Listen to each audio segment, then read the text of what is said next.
Hello, beautiful specimen, and welcome to my channel, or back to my channel. I'm sorry for not posting lately. I have been super busy with work, but this is the look that we're going to be doing today. I'll show the picture right here, the reference photo. And I am here with Ray again. And without further ado, let's get into it. Am I the a-hole for not wanting my SIL to babysit my sons? Names being used. I, F34, feel like my family is missing the issue I have with this whole situation. Although maybe I am in the wrong. I don't know. I'm on a throwaway because my husband David, M31, believes in personal issues should stay personal. And the friends and family that is on here only following parenting related subreddits and not interested in like judgment ones, but I feel like I need different POVs. My sister-in-law Candy, F27, is a SH or SAHW. SAHW. I have no idea. I don't know what that is. She and her husband are child-free and have two small dogs. Candy is extremely good with children, so she could babysit our sons, Danny, M7, and Benny, M9. I would drop them off at her house before I leave for work. Yesterday, Candy casually mentioned that she met the young woman again who she allowed to stay at her house when it was raining. Granted, nobody knew about this. Apparently, this happened like 3 weeks ago. Her reasoning for not mentioning it before is because she didn't think it was a big deal, and she's telling it now because she thought it was a funny coincidence. She actually thought of the idea that she had a complete stranger at her home with two young children is funny. She offered to share the video of her interaction with the girl at the time, which I feel like she should have shared that at the time it was happening.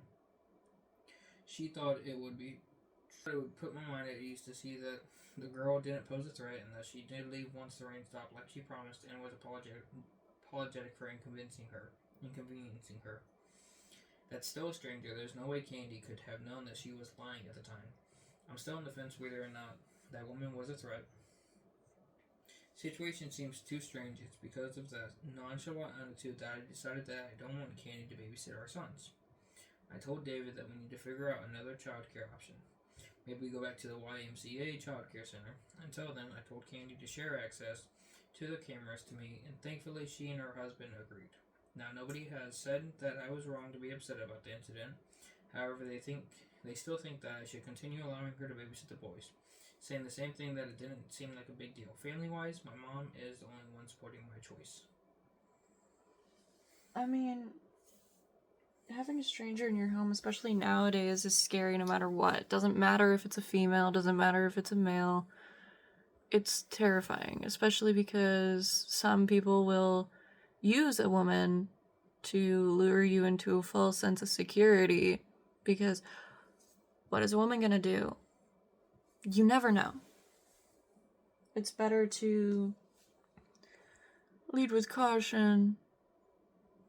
I still think it's weird that she let a woman into a house into her house whenever she's babysitting two little boys. Yeah, that's even scarier, and you've no idea if she was going to, like, stake out your house to rob you or do something with the boys or what have you. You don't know. OP has every right to be upset, and OP has every right to decide that she does not want her sister-in-law to babysit anymore. That is all totally fair. They're your kids. You have total prerogative over them.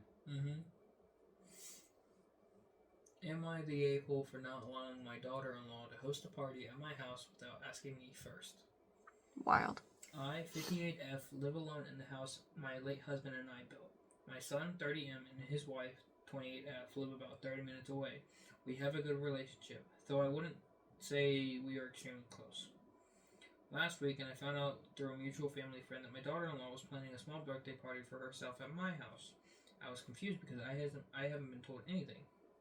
When I called my son, he said she thought it would be nicer to have it at our family's home since it's bigger, has a backyard, and she didn't want to deal with cleaning theirs up afterward.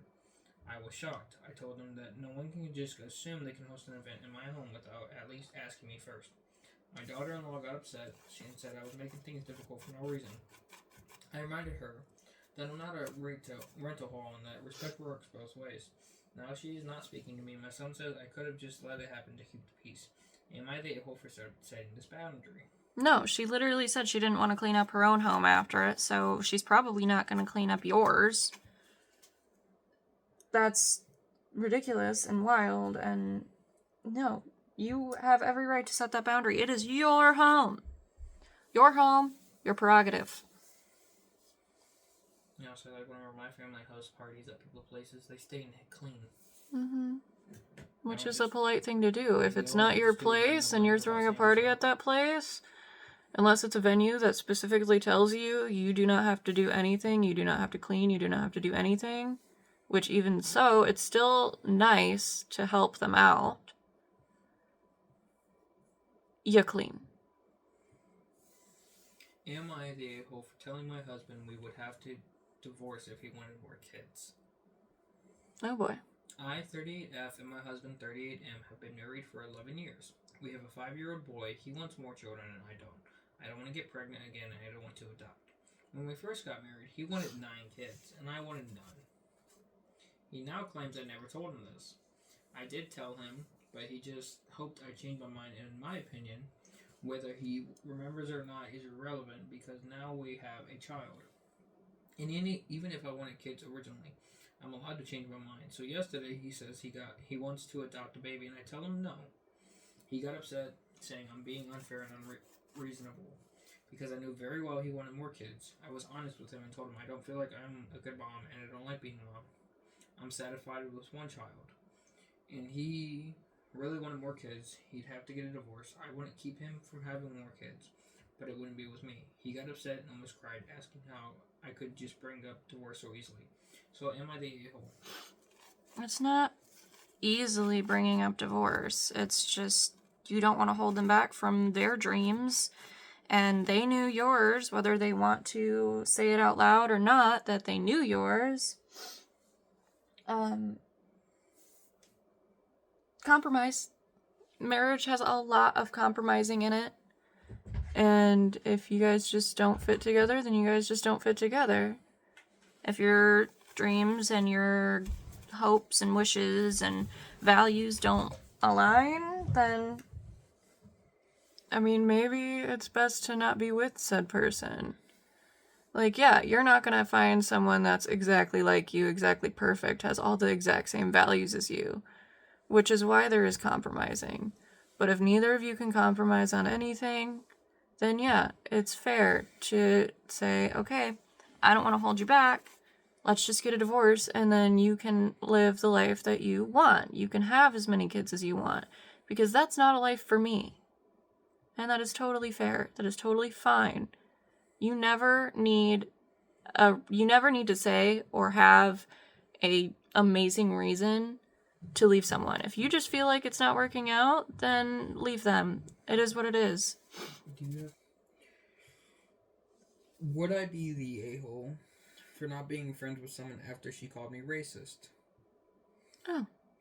Hi all. I, 38F, have a friend that we call V, who I am wondering if I would be the bad guy to stop being friends with her because of her remarks towards my boyfriend. Let's call him S, 18M.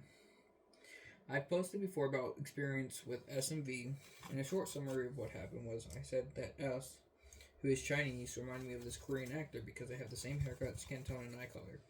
And V called me racist. She had several other passive-aggressive remarks calling me racist. Like when one of my friends asked me what I liked about S, I said his eyes because they're very nice brown. And V called me racist. Now, fast forward to now, me and my friend group were hanging out pretty late at night, and S slumped against my chest and mumbled that he wanted to go home. So I kissed him on his forehead and said, "Aw, does my baby boy want to go home?" in like a baby's voice as a joke. He said yes. And so we went home. The next day, V texted me and said that it was really weird that I was fetishizing my boyfriend and babying him because he's Asian. I have screenshots if you want to see them, but she keeps bringing this up, and so I think I don't want to be friends with her. Would I be the a-hole if I stop hanging out with her? No. She's gonna continue to say those things? Absolutely not. And to me, it sounds like she's the racist one. Like, me and my friend group, we say stuff like, that's racist, whenever we're talking about a color. Yeah, but y'all are joking with each other, and y'all have that, whatever you want to call it. And it's fair to say that they look like, because Korean, Japanese, Vietnamese, all that. That's why the general term is Asian. They have, like, kind of the same figure, not really, but from a distance, it's hard to tell. And they have a lot of the same standards as well. Yeah, if you don't know from a distance what they are, you're not going to know up close, typically. But she's not calling him Korean. She's saying that he looks like a Korean actor. Yeah. There is absolutely nothing wrong with saying that someone looks like someone, even if they're not the same race or gender or what have you. It doesn't matter. That's like me with the Michael B. Jordan and Jamie Foxx situation we had. Okay, that one was wild. I honestly thought they looked similar, just one was older. They don't. They have completely different face shapes, but you know. Yeah, I know. But that doesn't make you racist. That's just stupid. Yeah, you not remembering properly, which is fine. But anyways, I'm gonna do my finishing touches, and I will be back with a finished look. And I'm back with a finished look. Let me know what you think down in the comments below, and I will see you all next time. Hopefully that will be next week. Fingers crossed. Bye, guys.